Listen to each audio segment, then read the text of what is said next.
Si Job. Si Job ay isang mabuting tao na nagmamahal sa Panginoong Diyos at sumusunod sa kanyang mga utos. Siya at ang kanyang asawa ay may 10 anak.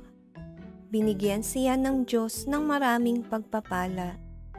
Mayroon siyang maraming kawan ng hayop at maraming kayamanan. Tinulutan ng Panginoon na masubukan ang pananampalataya ni Job. Nakaranas si Job ng mahihirap na bagay.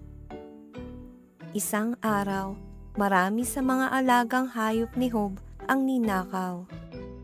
Kalaunan ay tinupok ng sunog ang lahat ng ari-arian ni Job.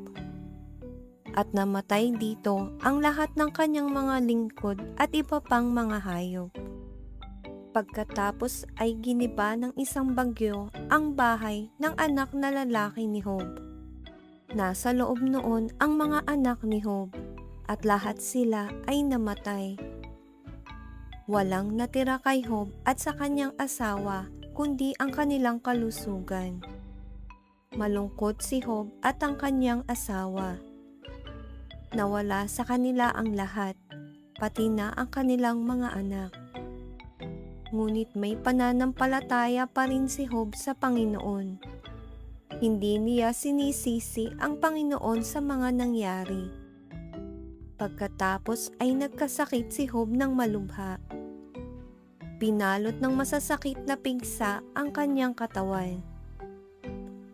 Nagtaka si Job at ang kanyang asawa kung bakit nangyayari ang lahat ng masasamang bagay na ito.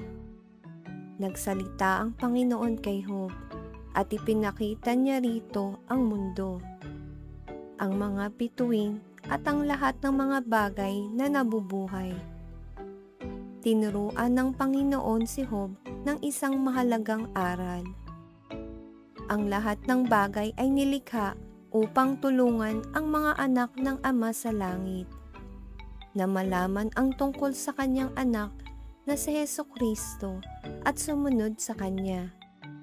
Nagsisi si Job at hiniling niya sa Panginoon na patawarin siya sa kanyang pag-aalinlangan. Nangako siyang magtitiwala sa Panginoon. Alam ng Panginoon na minahal siya ni Job. Pinagaling niya si Job at biniyayaan niya ito ng mas maraming anak at 2 beses na dami ng kayamanan na mayroon siya noon.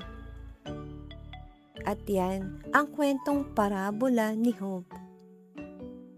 Hanggang sa muli mga bata, paalam!